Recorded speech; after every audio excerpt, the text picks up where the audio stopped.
suivez la télévision Isanganiro. Bienvenue, chers téléspectateurs, à ce journal dont voici les principaux titres.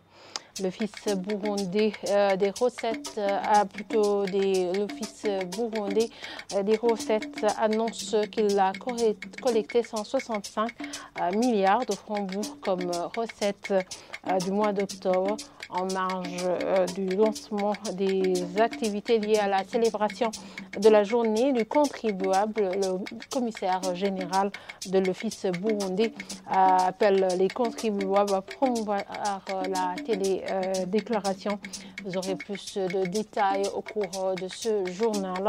Et l'avenue de la République en zone urbaine de Nyakabiga est jonchée de nids de poules et ne facilite pas la tâche aux conducteurs des véhicules. Et ces derniers demandent cependant aux services chargés de réhabiliter les routes de leur venir en aide. Tout de suite, les détails.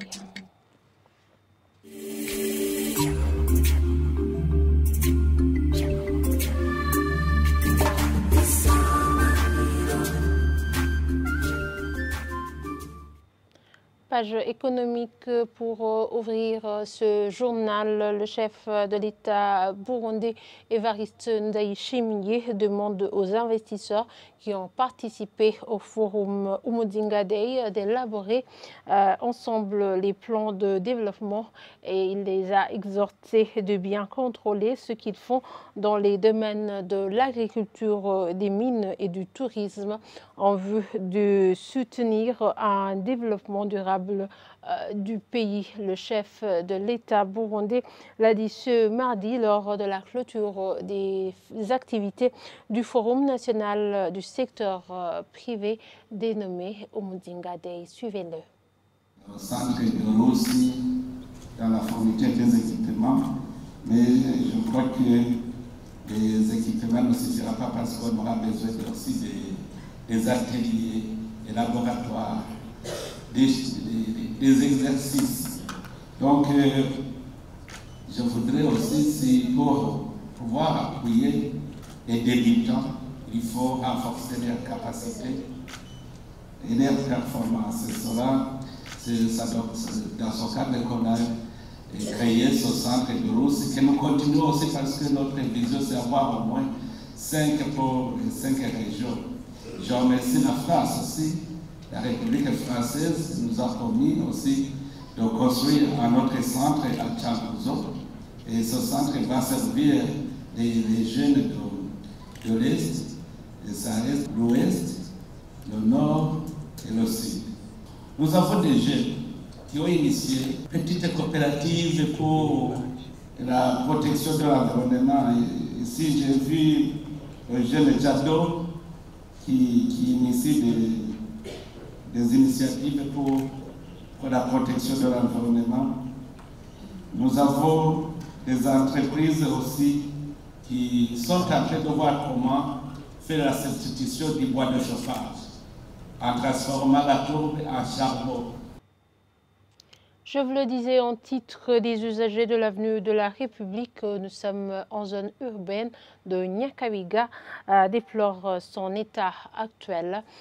Cette avenue est jonchée de nids de poules et ne facilite pas la tâche aux conducteurs des véhicules qui voient leur engin endommagé de jour en jour.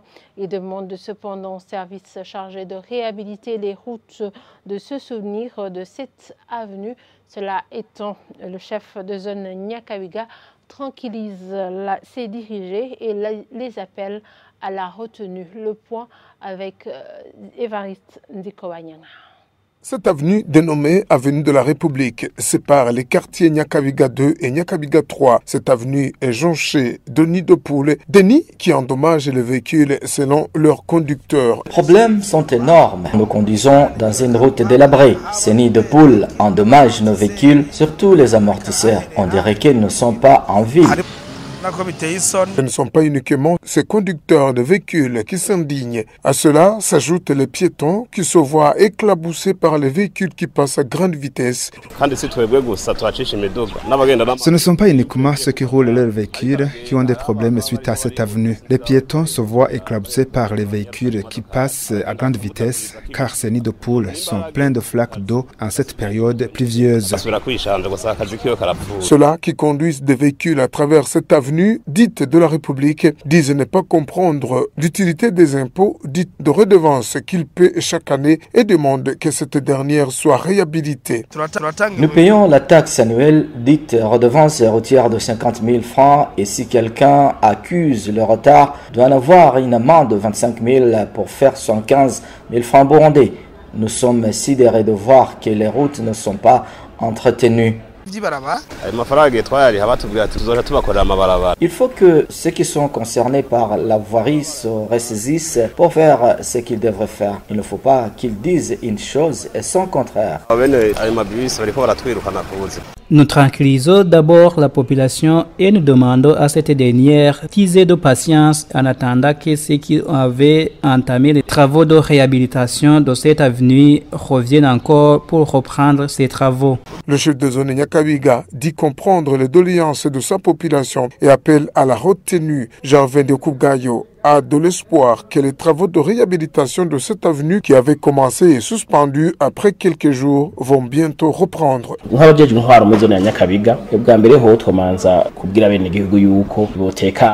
Nous tranquillisons d'abord la population et nous demandons à cette dernière d'utiliser de patience en attendant que ceux qui avaient entamé les travaux de réhabilitation de cette avenue reviennent encore pour reprendre ces travaux. Merci à Évariste Ndekowanyanga pour ce reportage. Je vous le disais en titre, les contribuables sont appelés à promouvoir la télédéclaration et le télépaiement des impôts. Cette annonce a été faite à l'occasion d'une conférence de presse tenue en marge du lancement des activités liées à la célébration de la journée du contribuable. Le commissaire général de l'Office burundais des recettes a fait savoir que ce système présente des avantages en termes temporels et sécuritaires. Jean-Claude Manelakiza a en outre indiqué que cet office a collecté 165 milliards de francs burundais de recettes, surtout sur ce mois d'octobre. Suivez-le. Cette année, la journée du contribuable sera célébrée le 5 décembre au stade de Ingoma de la province de Gitega sous le thème « Utilisons la technologie moderne de déclaration et paiement en ligne des impôts et taxes et soutenons le développement du pays ». Ce thème pour l'Aubert n'a pas été choisi au hasard. Il correspond cette année à un vaste chantier entrepris depuis le mois d'août 2023 qui consiste à l'implémentation d'un réseau de systèmes de déclaration et de paiement en ligne des impôts et taxes. En d'autres termes, c'est la télédéclaration et le télépaiement appelé sous le nom de portail Omutanga Code. Il s'agit d'un système informatique qui fait que les déclarations et les paiements se fassent à partir de n'importe où le contribuable se trouve, c'est-à-dire 24 heures sur 24 heures, et le contribuable reçoit sa quittance de l'Aubert par le même canal électronique. Les avantages de ce système sont multiples et convergent tous sur la sécurisation des opérations et des données. En d'autres termes, le contribuable qui utilise ce système conserve en toute sécurité l'historique de ses déclarations et paiements et par voie de conséquence réduit le risque de vol et de perte du temps et de l'argent. Du 1er au 31 août 2023, les impôts et taxes pour le mois d'août ont été déclarés en ligne à hauteur de 36 milliards. Le deuxième mois, c'est-à-dire celui de septembre, les impôts et taxes ont été déclarés en ligne à l'ordre de 63,5 milliards. Pour le mois d'octobre, permettez-moi de vous informer que par rapport à la prévision mensuelle des recettes qui était de 163,3 milliards, l'Office burundais de recettes a pu collecter 165,1 milliards, pendant qu'au mois de septembre, les collectes ont été de 185,7 milliards, contre 172,3 milliards qui étaient attendus.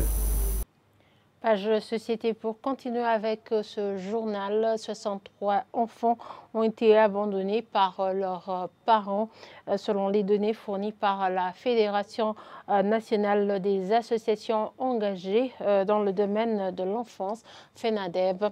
Jusqu'en octobre 2023, cet acte de délaissement constitue une infraction contre l'enfant selon le code pénal de 2017. Ornella Mucho nous en dit plus.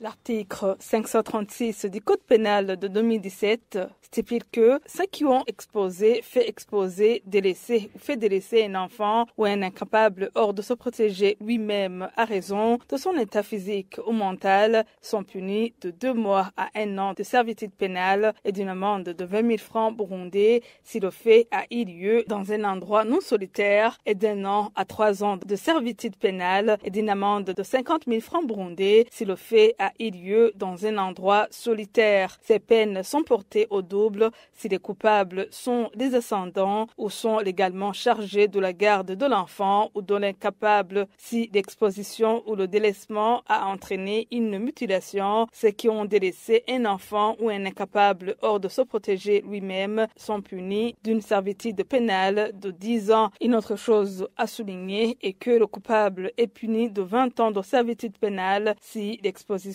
ou le délaissement a été suivi de mort. Selon les chiffres fournis par la Fédération nationale des associations engagées dans le domaine de l'enfance, FENADEB en sigle, les enfants qui sont négligés, maltraités ou délaissés se comptent à 706 de janvier à octobre pour cette année de 2023. Parmi eux, ceux qui sont délaissés ou abandonnés par leurs parents atteignent 63, dont 36 filles et 27 garçons.